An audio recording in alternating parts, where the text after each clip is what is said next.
pourquoi personne parle sur la Palestine et tout. Bah c'est ça, la raison. Vous croyez tous que c'était l'argent, non? C'est pas l'argent. C'est parce qu'ils sont allés sur l'île de Peter Pan, les enculés.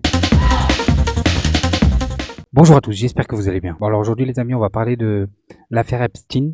Et vous allez voir que c'est l'une des plus choquantes affaires que vous avez jamais entendu parler. Mais avant toute chose les amis, n'oubliez pas de liker cette vidéo, c'est super important pour le référencement. Voilà, alors c'est quoi cette histoire? En fait ce mec là, Jeffrey Epstein, il s'est fait arrêter en 2011 pour pédo. En fait il ramenait des enfants sur une île. Mais pas seulement, il ramenait aussi des hommes d'affaires puissants et riches qui payaient pour... Voilà, ça partait en délire avec les enfants sur l'île. Et en fait quand lui s'est fait arrêter, très rapidement il s'est suicidé en prison. Avant de donner les noms. Mais là récemment l'histoire elle a pété et est née de... 200-300 personnes qui est sortie. Je vais vous la montrer. Voilà, alors la liste c'est ça. Vous avez des noms comme Ben Affleck, Barack Obama, des trucs de fou, hein, Beyoncé, des trucs de fou, que des noms connus. Et ils seraient tous reliés à cette histoire de près ou de loin. Bon, pour commencer, on va se regarder ça et on va en discuter. Maxwell, c'est la question que l'on se pose. Aurait-elle mis en place un système mêlant trafic sexuel, chantage d'hommes d'affaires et d'hommes politiques très puissants au niveau international pour ensuite peut-être les piéger? En tout cas, Epstein aurait truffé, lui, ses maisons de New York, Palm Beach et Little St. James, où se sont donc déroulées les horreurs que l'on raconte, de caméras vidéo afin de filmer et d'enregistrer les ébats sexuels de centaines de personnalités du monde entier à qui il offrait des jeunes filles. Voilà, alors en gros, il a tout filmé. Mais vous allez voir que les vidéos... On sait pas trop où elles sont. Ghislaine récupérait ces images et les fournissait ensuite aux services de renseignement américains ou israéliens pour qu'ils détiennent eux-mêmes un levier pour faire chanter les puissants. Et voilà. Et là, tout est expliqué. Pourquoi en France, il y a des gens qui prennent des décisions irrationnelles? Ben en fait, c'est voilà. Il y a des leviers contre eux.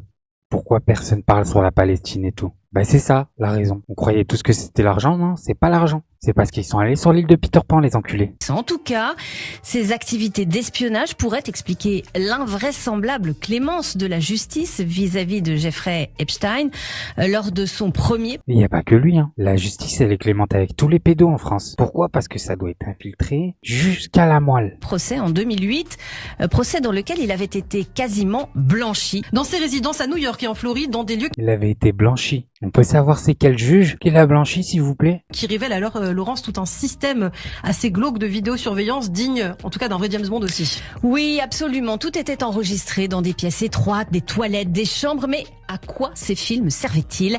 Les invités étaient-ils au courant qu'ils étaient filmés? Et oui, ça fait peur, hein, Laurence Kahn. Lors d'une interview au New York Times, Ah ouais, à eux, ça leur fait peur. Il n'y a pas qu'à eux, ça leur fait peur, à mon avis. Il y en a beaucoup qui doivent trembler si ces films y sortent. Hein. Avant sa mort, Jeffrey Epstein affiche ainsi son pouvoir de nuisance. Il affirme qu'il connaît des détails potentiellement embarrassants et dommageables sur les habitudes sexuelles et la consommation de drogue de ses invités. Alors, cela dépassait-il son plaisir personnel? Travaillait-il pour un tiers? Et le pire, c'est que lui, il est mort, il s'est suicidé. Mais à mon avis, les gars, c'est un bouc émissaire, en fait, lui. Faut bien se dire qu'à mon avis, lui, c'est un bouc émissaire. Coup de théâtre, en tout cas, le FBI ne retrouvera aucune de ces vidéos. Toutes semblent avoir disparu. Bah tu m'étonnes, elles ont disparu les vidéos, vous avez vu la liste, hein, on va la re-regarder ensemble. Voilà, on a du Bill Clinton, du Bill Gates, qui sont reliés à l'île de Peter Pan, putain, sérieux quoi. Et vous remarquerez, regardez, on a du Bruce Willis, du Barack Obama, incroyable, du Demi Moore, incroyable, incroyable, Eminem, on a du Eminem. C'est incroyable ou pas? Non, c'est chaud les amis, c'est chaud.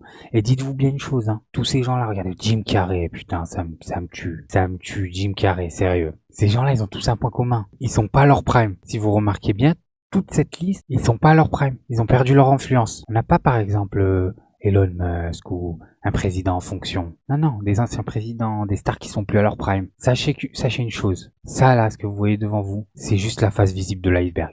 C'est sûr à 100%. Que c'est la partie la moins influente de tous ceux qui sont reliés à ça. Et ils sont pas tous forcément allés sur l'île, hein, mais ils sont tous reliés de près ou de loin à l'affaire Steven Spielberg. C'est bon en fait là. En fait, je vais vous expliquer un truc hein, dans cette histoire. Parlez-moi même pas de boycott parce que si vous voulez boycotter quelque chose, bandez-vous les yeux. Vous pouvez plus regarder de films, vous pouvez plus rien faire là. Faut boycotter le monde entier en fait. Tous les influents de cette planète, ils sont reliés à Peter Pan, ces enculés. Bon bref, je voulais juste vous montrer ça. Faites attention à vous, faites attention à ce que vous regardez, likez, abonnez-vous et n'oubliez pas le petit com qui fait plaisir. Tout gris, tout petit poney,